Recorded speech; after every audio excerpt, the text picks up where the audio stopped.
महाकवि Tulsidas, the great poet Tulsidas Bharat के हिंदी साहित्य के महान साहित्यकार तुलसीदास जी का जन्म जिला बांदा के राजापुर ग्राम में हुआ था। इनके पिता का नाम आत्माराम दुबे और माता का नाम तुलसी था। ये एक गरीब ब्राह्मण परिवार में जन्मे थे। मूल नक्षत्र में इनका जन्म होने के कारण माता पिता ने इन्हें अशुभ मानकर त्याग दिया था, इसलिए इनका बचपन बहुत कष्टों में बीता। घर घर भिक्षा मांगते तुलसी जब कुछ बड़े हुए तो गुरु नरहरदास जी के शिष्य बन गए। वहीं उन्होंने पढ़ना लिखना सीखा। उनका कंठ बहुत मधुर था। वे रामायण का सस्वर पाठ किया करते थे, जिसे सुनकर भक्त बहुत ही प्रसन्न होते और भिक्षा तथा दान में तुलसी इतना पा लेते कि उनका पेट पालन हो जाता। युवा काल में उनका विवाह रत्नावली नाम की एक सुंदर कन्या से हुआ। रत्नावली स्वयं बुद्धिमती थी। वह अपने पति तुलसी की प्रतिभा को आगे बढ़ाना चाहती थी। कहते हैं रत्नावली द्वारा फटकार खाने के बाद तुलसी जब घर से निकले तो साधु संतों के मध्य रहने लगे। धीरे धीरे उनकी चर्चा विद्वानों में होने लगी। उन्होंने अपने जीवन काल में अनेक ग्रंथ लिखे, जिनमें से रामचरितमानस सबसे प्रसिद्ध महाकाव्य कहलाया और तुलसी भारतीय साहित्य के महाकवि कहलाए। उनके इस महान ग्रंथ का यश आज भी ज्यों का त्यों है। उसी ग्रंथ के आधार पर आज भी रामलीलाएं खेली जाती है। इस कथा में तुलसीदास जी ने समाज के अच्छे बुरे व्यक्तियों, कार्यों और अच्छाई बुराई को सामने रखा है।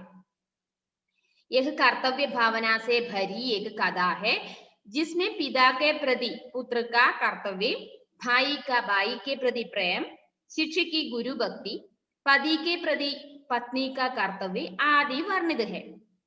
राम, लक्ष्मण, भरत, शत्रुघ्न जैसे भाई, सीता सी पत्नी जैसे आदर्श चरित्र भी है, तो रावण जैसा अभिमानी पात्र भी है और हनुमान जैसे भक्त भी है। വലിയൊരു പാരഗ്രാഫാണ്. മിസ് അതിന്റെ മീനിങ് പറഞ്ഞുതരാം, ശ്രദ്ധിച്ചോളൂ മക്കളെ.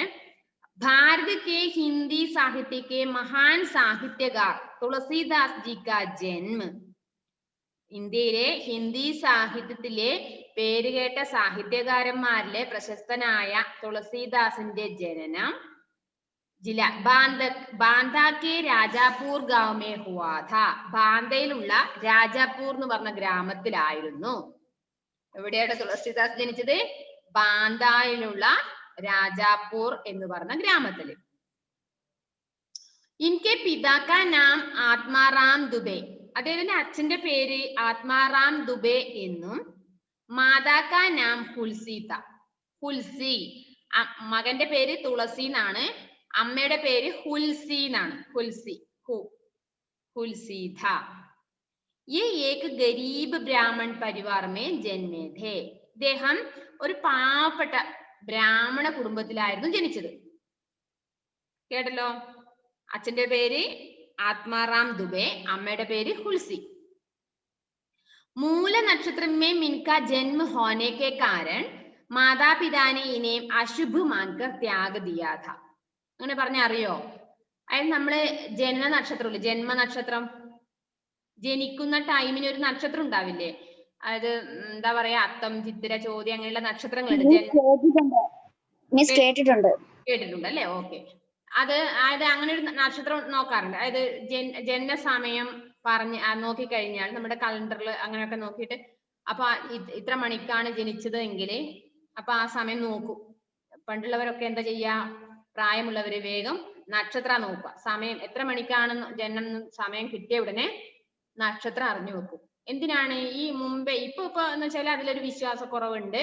മുമ്പേ ഉള്ളവർക്ക് വന്നാൽ അതിലൊരു വിശ്വാസം ഉണ്ടായിരുന്നു. എങ്ങനെയാണ്? അതിൽ ചില നക്ഷത്രങ്ങള് അതായത് ഇപ്പോ 6 മണിക്ക് ഇങ്ങനെ ജനിക്കുന്ന, അപ്പൊ ആ നക്ഷത്രത്തില് ചിലപ്പോ മോശം അല്ലെങ്കിൽ എന്തെങ്കിലും ആ കുട്ടിക്ക് മോശം ഇതായിരിക്കും വരിക, അങ്ങനെയുള്ള ഒരു വിശ്വാസമുള്ള ഒരു കാലഘട്ടം ഉണ്ടായിരുന്നു മുമ്പേ. എങ്ങനെയാണ് ഇപ്പൊ ഇവിടെ ഇപ്പൊ പറഞ്ഞ എന്താണ്, ഈ തുളസീദാസിന്റെ ജന്മ നക്ഷത്രം എന്ന് പറഞ്ഞ മൂലം നക്ഷത്രമാണ്. മൂലം നക്ഷത്രം അശുഭമായിട്ട്, മോശം നക്ഷത്രമായിട്ടാണ് ആൺകുട്ടികൾക്ക് കാണുക. അപ്പൊ അതുകൊണ്ട് ഈ വീട്ടുകാർക്ക് ഇവനോട് ഒരു വെറുപ്പാണ്, അശുഭമായിട്ടാണ് ഇവനെ കണ്ടിരുന്നത്. അതായത് അവര് ഒരു അശുഭ ലക്ഷണം എന്ന് പറഞ്ഞാൽ എന്താണ്, നമ്മൾക്ക് കണ്ണിന് കാഴ്ച, അതായത് കണ്ണിന് ഇഷ്ടപ്പെടാത്ത ഒരു കാഴ്ചയാണ് അശുഭം. അപ്പൊ അങ്ങനെയായിട്ടാണ് ഈ മകനെ കണ്ടിരുന്നത്. കാരണം മൂല നക്ഷത്രം എന്നതുകൊണ്ട് കുട്ടി യാതൊരു തെറ്റും ചെയ്തിട്ടില്ല, പക്ഷെ അവന്റെ ജനന സമയത്തുള്ള നക്ഷത്രം മൂല നക്ഷത്രം കാരണം അവരുടെ അച്ഛനമ്മമാര് അവനെ അവോയ്ഡ് ചെയ്തിരുന്നു. ഓക്കെ, പിന്നെ അതുപോലെ അപ്പൊ ഞാനിപ്പോ പറഞ്ഞത് എന്താന്ന് വെച്ചാല്, അതിൽ ചില നക്ഷത്രങ്ങൾ ഇനിയിപ്പം ബോയ്സ്, അതായത് ആൺകുട്ടികൾക്ക് മാത്രമല്ല പെൺകുട്ടികളായാലും ചില നക്ഷത്രങ്ങൾ നല്ലതായി, അപ്പൊ അവര് വീട്ടുകാരെന്ത് പറയും, ഓ നല്ല നക്ഷത്രമാണല്ലോ ജനിച്ചതെന്ന് പറയും. നേരെ മറിച്ച് മോശം നക്ഷത്രം, ഓ മോശം നക്ഷത്രമാണല്ലോ മോൾക്ക് കിട്ടിയതെന്ന് പറയും. അത് മുമ്പേ ഉള്ള പ്രായമുള്ളവരടുത്ത് നിന്നാൽ നിങ്ങൾക്ക് മനസ്സിലാവാൻ വേണ്ടി സാധിക്കും. അവര് ഏതെങ്കിലും കുട്ടി ജനിച്ചപ്പോ എന്താണ് നക്ഷത്രം എന്നാണ് ആദ്യം ചോദിക്കുക. ഓക്കെ, അപ്പൊ ഇവിടെ എന്താ പറഞ്ഞത്, ഈ മൂല നക്ഷത്രത്തിൽ ജനിച്ചത് കാരണം ഈ അച്ഛനും അമ്മയും ഇവനെ അശുഭമായിട്ടാണ് കണക്കാക്കിയത്. അതുകൊണ്ട് അവനെ അങ്ങ് തള്ളിക്കളഞ്ഞു, അവനെ ഉപേക്ഷിച്ച മാതിരി. ഇസലിയെ ഇൻകാ ബച്പൻ ബഹുത്ത് കഷ്ടോമേ ബീത. ഇതുകൊണ്ട് അവന്റെ കുട്ടിക്കാലം വളരെയധികം കഷ്ടപ്പാടിലായിരുന്നു ചെലവഴിച്ചത്. ഘർ ഘർ ഭിക്ഷ മാങ്ങത്തെ തുളസി ജബ് കുച്ച് ബഡേ ഹുയേ തോ ഗുരു നരഹർദാസ് ജി കെ ശിഷ്യ ബൻ ഗയേ. വീട് വീടാന്തരം ഭിക്ഷയാചിച്ചിട്ടാണ് അദ്ദേഹം വിശപ്പ് അടക്കിയിരുന്നത്. കുറച്ച് വലുതായി കഴിയുമ്പോഴേ അദ്ദേഹം എവിടേക്ക് പോയി, ഒരു തന്റെ മുമ്പത്തെ ഒരു ഗുരുവായ നരഹരിദാസിന്റെ അടുത്ത് ശിഷ്യനായിട്ട്, അതായത് വിദ്യാഭ്യാസിക്കാൻ വേണ്ടിയിട്ട് അവിടെ എത്തിച്ചേർന്നു. വഹി മുനോനെ പഠന ലിഖന സിഖന. അവിടുന്നാണ് ഈ തുളസീദാസ് എഴുതുകയും വായിക്കുകയും ഒക്കെ പഠിക്കുന്നത് ആ നരഹരിദാസ് ഗുരുവിന്റെ അടുത്ത് നിന്നാണ്. ഉൻക കണ്ട് ബഹുത്ത് മധുരത. അദ്ദേഹത്തിന്റെ കണ്ട് മീൻസ് കഴുത്ത് എന്ന് പറയും, ഇവിടെ തൊണ്ട, അതായത് നമ്മുടെ പാട്ട് പാടാൻ ഉപയോഗിക്കുന്ന അവയവത്തിനെയാണ് കണ്ട് എന്ന് പറഞ്ഞത്. ബഹുത്ത് മധുരത, നല്ല മനോഹരമുള്ള പാട്ട് പാടും എന്നാണ് അതിനർത്ഥം. നല്ല മധുരമായ ഗീതം, നല്ല ട്യൂണായിരുന്നു. പിന്നെയോ വേ രാമായൺ കാ സസ്വർ പാട് കിയാ കർത്തേ थे जिसे सुनकर भक्त बहुत ही प्रसन्न होते और भिक्षा तथा दान में तुलसी इतना पा लेते कि उनका पेट पालन हो जाता. രാമായണ പാരായണൊക്കെ കേട്ട് കഴിഞ്ഞാല് നല്ല ഈണത്തിൽ പാടും രാമായണം ചില അമ്പലങ്ങളിലൊക്കെ നിങ്ങൾക്ക് കാണാം രാമായണം ആ പാരായണ മാസത്തില്. അപ്പൊ ആ സമയത്ത് നല്ല ഭംഗിയായിട്ട് പാടുന്നവരാണെങ്കിൽ, നല്ല മധുരമുള്ള ഗാനത്തിൽ ആ പാടുന്ന രീതിയിൽ പാടുന്നവരാണെങ്കിൽ നമ്മൾ എന്ത് ചെയ്യും, സ്വാഭാവികമായിട്ടും നിന്ന് കേട്ടു പോകും അല്ലെ. നേരെ മറിച്ച് ഒരു കേൾക്കാൻ സുഖമില്ലാത്ത സൗണ്ട് ആണെങ്കിൽ എന്ത് ചെയ്യും, നമ്മളത് ശ്രദ്ധിക്കില്ല. അപ്പൊ ഇദ്ദേഹത്തിന്റെ ഈ രാമായണ പാരായണ സമയം നല്ല മധുരമായ സമയം ഇതായതുകൊണ്ട് അദ്ദേഹത്തിന് ആ ഇത് കേൾക്കാൻ വേണ്ടി ഒരുപാട് ഭക്തന്മാരുണ്ടായിരുന്നു. അവർക്ക് നല്ല സന്തോഷം തോന്നും. അപ്പൊ അവരെന്ത് ചെയ്യും, ഭിക്ഷയായിട്ടും അതുപോലെ അവർക്ക് സംഭാവന എന്തെങ്കിലും കൊടുക്കും. ആർക്ക്, ഈ തുളസീദാസിന്. അപ്പൊ ആ തുളസീദാസ് എന്ത് ചെയ്യുന്നു, അതിനെ കൊണ്ടായിരുന്നു തന്റെ വയറില്, അതായത് തന്റെ വയറ് നോക്കിയിരുന്നു പറഞ്ഞാല് താൻ ഭക്ഷണം കഴിച്ചിരുന്നത് അങ്ങനെയാണ്, അങ്ങനെ കിട്ടുന്ന പൈസ കൊണ്ടാണ്. യുവകാൽ മേ മുൻകാ വിവാഹ രത്നാവലി നാം കി ഏക് സുന്ദർ കന്യാ സേ ഹുവ. അപ്പോ ആ യുവത്വം ഉള്ള സമയത്ത്, ആ സമയത്ത് തന്നെ അദ്ദേഹത്തിന്റെ വിവാഹം രത്നാവലി എന്ന് പറഞ്ഞ ഒരു പെൺകുട്ടിയുമായിട്ട്, ഒരു മനോഹര സുന്ദരിയായ പെൺകുട്ടിയുമായിട്ട് നടന്നു. ഭാര്യയുടെ പേര് രത്നാവലി എന്നായിരുന്നു. രത്നാവലി സ്വയം ബുദ്ധിമതി ഥി. രത്നാവലി വളരെയധികം ബുദ്ധിമതിയാണ്. വഹ് അപ്നെ പതി തുളസി കി പ്രതിഭ കോ ആകെ ബഡാനാ ചാഹതി ഥി. അവൾ ആഗ്രഹിച്ചിരുന്നത് തന്റെ ഭർത്താവായ തുളസീദാസിന്റെ ആ പ്രതിഭ മീൻസ് അദ്ദേഹത്തിന്റെ ആ കാര്യങ്ങളൊക്കെ എല്ലായിടത്തും വ്യാപിപ്പിക്കാൻ, അതായത് എല്ലായിടത്തും കേൾപ്പിക്കാനാണ് അവളും കൂടി സഹായിച്ചിരുന്നത്. ആഗ്രഹിച്ചിരുന്നത്. कहते हैं रत्नावली द्वारा फटकार खाने के बाद तुलसी जब घर से निकले तो साधु संतों के मध्य रहने लगे.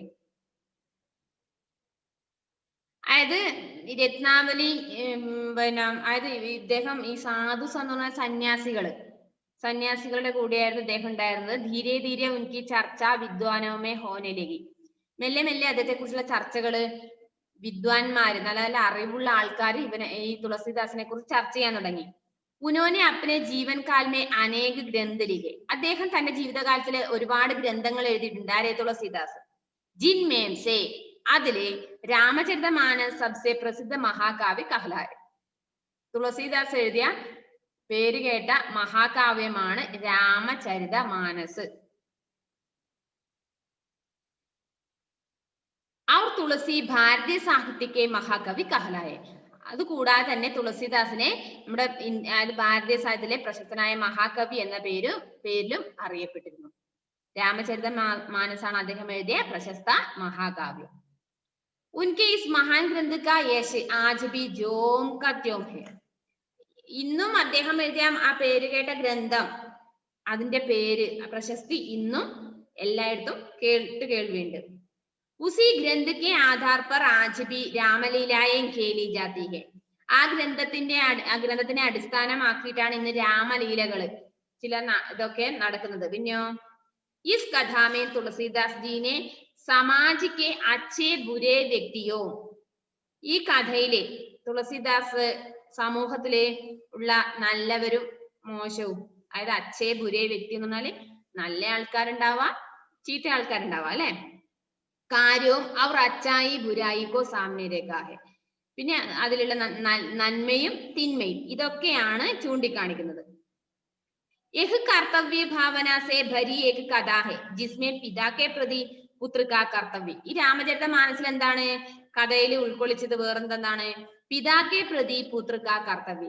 അച്ഛനോട് ഒരു മകനുള്ള കടപ്പാട്, ഒരു മകനുള്ള കർത്തവ്യം എന്താണ് എന്നതും, ഭായിക്കെ പ്രതി പ്രേം. ഒരു സഹോദരന്, ഒരു അനുജന് ഒരു ചേട്ടനോടുള്ള സ്നേഹം, അല്ലെങ്കിൽ ഒരു ചേട്ടന് അനുജനോടുള്ള സ്നേഹം എന്നിവയും, ശിക്ഷയ്ക്ക് ഗുരുഭക്തി.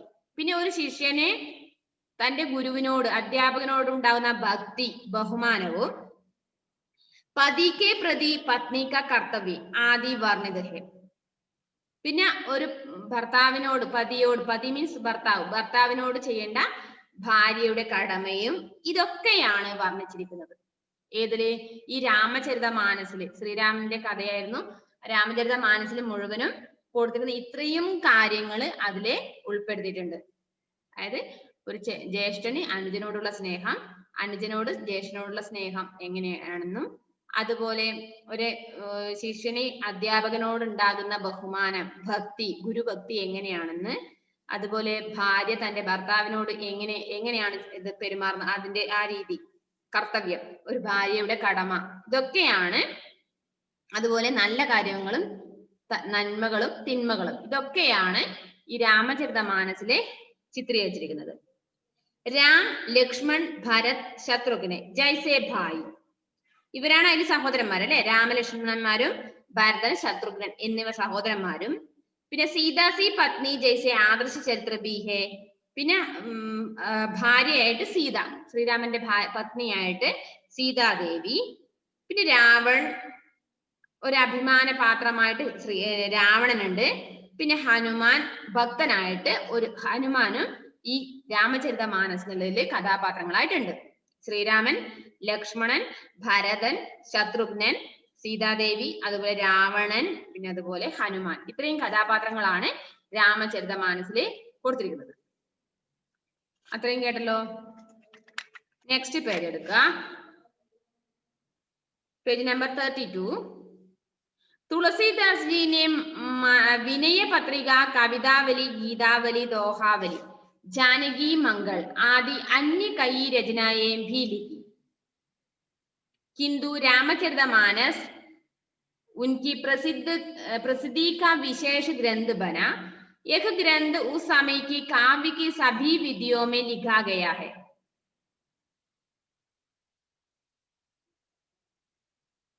इसमें दोहे, चौपाई, सोरठा, चपई और कवित्त आदि कई शैलियां हैं।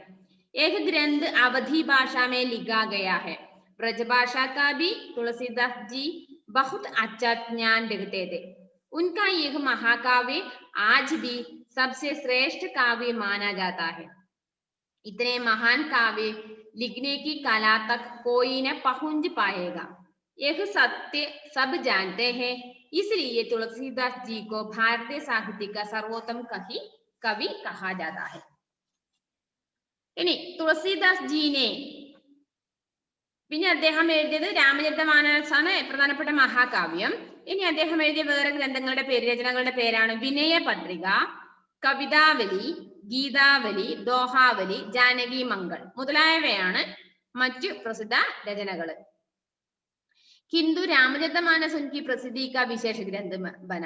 അദ്ദേഹത്തിന്റെ പേര് പ്രശസ്തി ആർജിച്ച അദ്ദേഹത്തിന്റെ പേര് എല്ലായിടത്തും പ്രസിദ്ധി ആർജിച്ച രീതിയിലാവണമെങ്കിൽ അത് ഏതിലൂടെയായിരുന്നു? രാമചരിതമാനസ് എന്ന ഗ്രന്ഥത്തിലൂടെയാണ് അദ്ദേഹം പേര് കേട്ടത്. ഏക് ഗ്രന്ഥ ഉസ് സമയക്ക് കാവ്യക്ക് സഭി വിദ്യോമേ ലിഖാ ഗയാ ഹൈ. അദ്ദേഹം കാവ്യം എഴുതുന്ന എല്ലാ ഭാഷകളിലും അദ്ദേഹം ഈ രാമചരിതമാനസ് എഴുതിയിട്ടുണ്ട്. അതിലെ ഇസ്മേ ദോഹെ, ചൗപ്പായി, സോരട്ട, ചപ്പൈ और കവിത്ത് ആദി കൈ ശൈലിയാം. അതിൽ ദോഹയുണ്ട്. ദോഹ മീൻസ് ഫസ്റ്റ് പറഞ്ഞത് 2 വരി, ഈരടി എന്നതിനർത്ഥം 2 വരിയിൽ തന്നെ വലിയൊരു ആശയം ഉൾക്കൊള്ളിക്കുന്നതിനാണ് ദോഹ എന്ന് പറഞ്ഞത്. ചൗപ്പായി എന്ന് പറഞ്ഞാല് 4 വരികൾ ഉണ്ടാവും അതില്. അതുപോലെ സോരട്ട എന്ന് പറഞ്ഞാല് അതിന് 6 വരി, ചപ്പ എന്ന് പറഞ്ഞാൽ 8 വരി. അങ്ങനെ വരികളുടെ എണ്ണത്തിനാണ്. അപ്പൊ അതിനനുസരിച്ച് ആശയങ്ങൾ വരുന്നതാണ്. യഹ് ഗ്രന്ഥ അവധി ഭാഷാമേ ലിഖാ ഗയാ ഹൈ. ഈ ഗ്രന്ഥം എഴുതിയത് അവധി ഭാഷയിലായിരുന്നു. ഏത്? രാമചരിതമാനസം. ബ്രജഭാഷ കാ ഭി തുളസീദാസ് ജി ബഹുത് അച്ഛാ ജ്ഞാൻ രഖ്തേ ഥേ. അദ്ദേഹത്തിന് അതുപോലെ ബ്രജഭാഷയിലും തുളസീദാസിന് നല്ല അറിവുണ്ടായിരുന്നു. ഉൻകാ യഹ് മഹാകാവ്യ ആജ് ഭി സബ്സെ ശ്രേഷ്ഠ കാവ്യ മാനാ ജാതാ ഹൈ. അദ്ദേഹത്തിന് ഈ മഹാകാവ്യം നമ്മുടെ ഈ ലോകത്ത് ഏറ്റവും ശ്രേഷ്ഠമായ ഒന്നാണെന്ന് പറയപ്പെടാറ്. ഇത്തനെ മഹാൻ കാവ്യ ലിഖ്നെ കി കലാ തക് കോയി ന പഹുഞ്ച് പായേഗ, യഹ് സത്യ സബ് ജാനത്തെ ഹെ. അതായത് ഇത്രയും നല്ല അറിവുള്ള ഒരു മഹാൻ, അതായത് ഒരു കാവ്യം എഴുതിയ ആള് ലോകത്ത് എവിടെയും ഇല്ല എന്ന സത്യം എല്ലാവർക്കും അറിയാമായിരുന്നു. इसलिए तुलसीदास जी को भारतीय साहित्य का सर्वोत्तम कवि कहा जाता है. അതുകൊണ്ട് തുളസീദാസിനെ നമ്മുടെ ഭാരതത്തിലെ സാഹിത്യത്തിലെ ഏറ്റവും ഉയർന്ന കവി അല്ലെങ്കിൽ ഏറ്റവും ഉയർന്ന നിലയിൽ നിൽക്കുന്ന ഒരു കവിയായിട്ട് കണക്കാക്കപ്പെടുന്നു. ഇത്രയുമാണ് തുളസീദാസിനെ കുറിച്ച് പറയാനുള്ളത്. ഇനി അതിന്റെ കുറച്ച് ദോഹകളാണ്. തുളസീദാസിന്റെ ദോഹകൾ താഴെ കൊടുത്തിരിക്കുന്നുണ്ട്. തുളസീദാസ് കെ കുച്ച് ദോഹേ. കണ്ടോ നിങ്ങള്? ദോഹേ താഴെ 2 വരികൾ വെച്ച് കൊടുത്തിട്ടുണ്ട്. നോക്കൂ, മിസ് വേണം വായിച്ചു തരാം. അത് വായിക്കാൻ സാധാരണ ഹിന്ദി വായിക്കുന്നത് പോലെ സിമ്പിൾ ആയിട്ട് വായിക്കാൻ പറ്റില്ല, കുറച്ച് ബുദ്ധിമുട്ടുണ്ട്. അതായത് ഹിന്ദി മീനിങ്ങുമായിട്ട് താരതമ്യമുള്ളതാണ് വാക്കുകൾ. നോക്കുക. ഏക് ഭരോസോ ഏക് ബൽ, ഏക് ആസ് വിശ്വാസ്, രാമ നാമ ഘന ശ്യാമ ഹിത്, ചാതക് തുളസീദാസ്.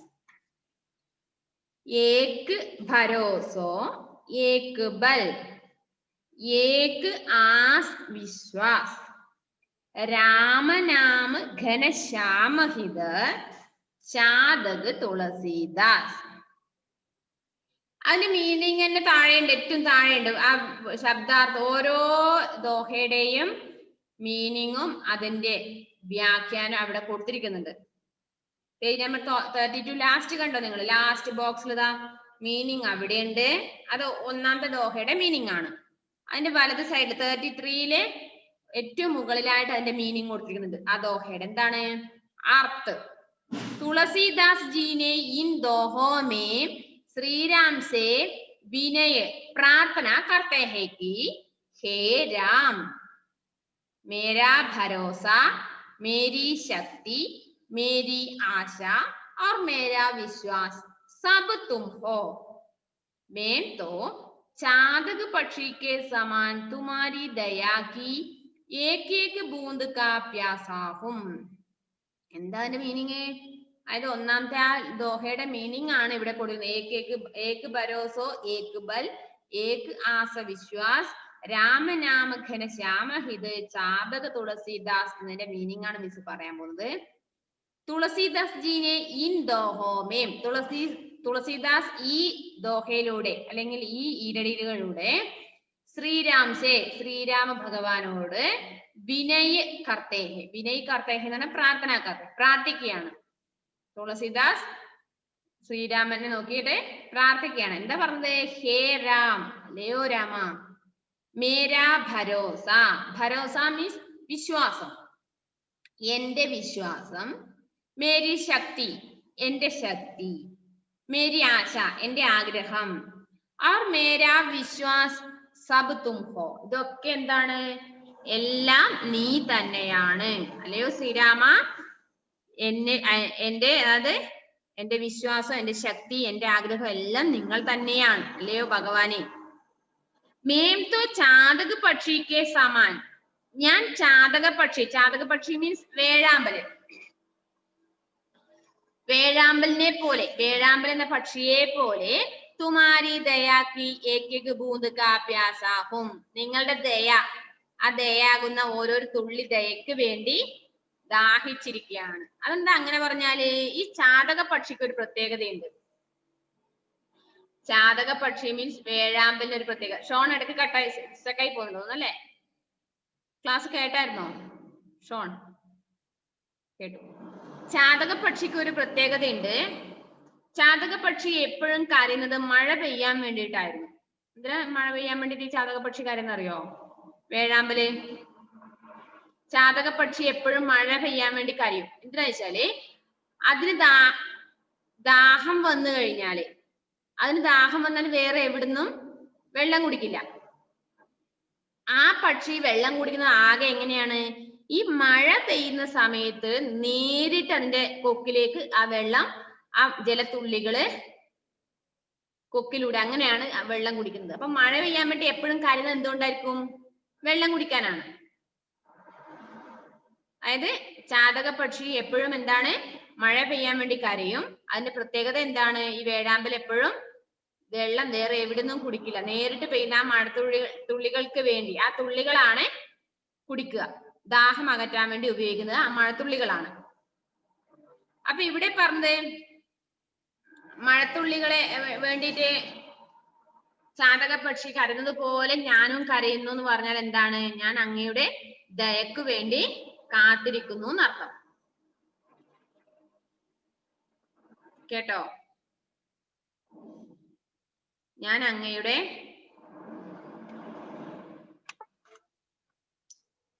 ദയക്ക് വേണ്ടി കാത്തിരിക്കുന്നു. അല്ലയോ ഭഗവാനെ, എന്നിലുള്ള ആഗ്രഹവും വിശ്വാസവും ശക്തിയും ഒക്കെ അങ്ങാണ്. ഞാൻ ചാതക പക്ഷിയെ തുല്യമാണ്. എന്താണ്? നിങ്ങളുടെ ദയക്ക് വേണ്ടി, ദയയാകുന്ന ജലത്തുള്ളികൾക്ക് വേണ്ടി ഞാൻ കാത്തിരിക്കുകയാണ്. എന്നിട്ടാണ് ഞാൻ എന്റെ ദാഹം ശമിപ്പിക്കുന്നത് എന്നാണ് ഈ തുളസിദാസ് പറയുന്നത്. നെക്സ്റ്റ് സെക്കൻഡ്, രാമനാമമണി ദീപധരു ജീഹ് ദേഹരി ദ്വാര തുളസി ഭീതർ ബാഹിരോ ജൗ ചാഹിസ് ഉജിയാർ. അത് പേജ് നമ്പർ 33 വലതുവശത്ത് 2 നമ്പർ കൊടുത്തിട്ടുണ്ട്. അതിൽ വേർഡ് മീനിങ് കഴിഞ്ഞ ഉടനെ താഴെയുണ്ട് അർത്ഥം. എന്താണ് അർത്ഥം? തുളസീദാസ് ജി कहते हैं कि अपने हृदय में श्री राम के नाम का दीपक जला, इससे तेरा जीवन भीतर बाहर दोनों ओर से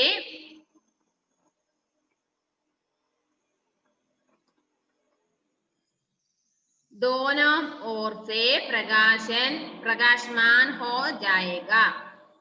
अर्थात मनुष्य को भगवान राम को याद करना चाहिए ताकि जीवन अच्छाई की ओर बढ़ता रहे. തുളസീദാസ് ജി कहते हैं कि തുളസീദാസ് പറയുന്നു ഈ ദോഹയിലൂടെ എന്തെന്നാൽ അപ്നെ ഹൃദയമേ, തന്റെ ഹൃദയത്തിലെ ശ്രീറാം കെ നാം ക ദീപക് ജല, ശ്രീരാമൻ എന്നു പേരുള്ള ആ വിളക്ക് കൊളുത്തി വെക്കുക. ഇസ്സേ, അതിലൂടെ തേരാ ജീവൻ, നിങ്ങളുടെ ജീവിതം, ഭീതർ और ബാഹർ ദോനോ ഓർ സെ, അതായത് അകത്തും പുറത്തും, ഉള്ളിലും പുറത്തും എന്താവും? പ്രകാശമാൻ ഹോ ജായേഗ, പ്രകാശമയമായി തീരും, പ്രകാശമുള്ളതായി തീരും. എന്താണ് ചെയ്യേണ്ടത്? നിങ്ങള് തുളസീദാസ് പറഞ്ഞ എന്താണ്? ശ്രീരാമൻ എന്ന പേരുള്ള ആ വിളക്ക് നിങ്ങൾ നിങ്ങളുടെ മനസ്സിൽ കൊളുത്തി വെക്കുക. അപ്പൊ അതിന്റെ പ്രകാശം നിങ്ങളുടെ മനസ്സിൽ പുറത്തും, ശരീരത്തിന് പുറത്തും ഉള്ളിലുമായിട്ട് പ്രകാശമുള്ളതാക്കി തീർക്കും. അർത്ഥാത്, വേറെന്താണ് അർത്ഥം പറഞ്ഞത്? മനുഷ്യക്കോ ഭഗവാൻ രാമക്കോ യാദ് കർണ ചാഹിയേ, മനുഷ്യൻ ഭഗവാനായ ശ്രീരാമനെ ഓർമ്മിക്കുക എല്ലായ്പ്പോഴും. താക്കി, എന്തെന്നാൽ ജീവൻ അച്ചായിക്ക് ഓർ ബഡ്താരേ. എന്തിനാണ് അങ്ങനെ പറഞ്ഞത്? നിങ്ങളുടെ ജീവിതം നല്ല രീതിയിൽ നന്മയോടെ മുന്നോട്ട് പോകാൻ വേണ്ടിയാണ് മനുഷ്യരുടെ മനസ്സിലെ ഭഗവാൻ ശ്രീരാമനെ എപ്പോഴും ഓർമ്മിച്ചു വെക്കുക എന്ന് പറഞ്ഞത്. തേർഡ് എന്താണ്? രാമനാമ അവലംബ് ബിനു പരമാരത് കി ആസ് ബർസത് ബാരിത് ബൂന്ദ് ഗഹി ചാഹത് ചടൻ അഗാസ്. അതിന്റെ മീനിങ് അവിടെ കൊടുത്തിട്ടുണ്ട്. അവലംബ് സഹാര, ഹെൽപ്പ്, ബിനു ബിന, വിത്തൗട്ട്, പരമാർത്ത് ഭലായി, മീനിങ് ഓഫ് ലൈഫ്, ആസ് ആശ, ഹോപ്പ്, ബർസത്ത് ബർസന, റെയിനിങ്, ബാരിദ് ബാരിഷ്, റെയിൻ.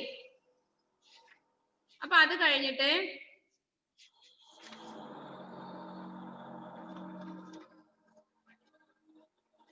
ബാക്കി വേർഡ് മീനിങ് ഗഹി പക്കടുക്കർ, കാച്ച്, ചടൻ ചടന, ക്ലൈംബ്, ആകാശ് ആകാശ്, സ്കൈ. അതിന്റെ മീനിങ് ഇതാണ്. മൂന്നാമത്തെ മീനിങ് ഇങ്ങനെയാണ് പറഞ്ഞത്. तुलसीदास जी कहते हैं कि श्री राम के सहारे के बिना सुख की आशा नहीं की जा सकती है, जैसे कोई बरसते हुए पानी की बूंद पकड़कर आकाश की ओर नहीं जा सकता। अर्थात भगवान राम की कृपा से ही मनुष्य ऊंचा उड़ सकता है. तुलसीदास जी कहते हैं कि, तुलसीदास പറഞ്ഞ എന്താണ്? ശ്രീറാം കെ സഹാരെ, ശ്രീരാമന്റെ ആശ്രയത്തില് അല്ലെങ്കിൽ ആശ്രയം കൂടാതെ, സുഖ കി ആശ നഹീം കി, ഒരിക്കലും സുഖം എന്നത് ലഭിക്കില്ല. ജൈസെ കോയി ബർസത്തെ ഹുയെ പാനി കി ബൂന്ദ് പക്കടുക്കർ ആകാശ് കി ഓർ നഹീം ജാ സക്ത. ഒരു മഴത്തുള്ളികള്, അത് മഴ പെയ്യുന്ന സമയത്ത് ആ മഴത്തുള്ളികളും പിടിച്ചുകൊണ്ട് നമുക്ക് ആകാശത്തിന് നേരെ നടന്നു പോകാൻ സാധിക്കില്ല.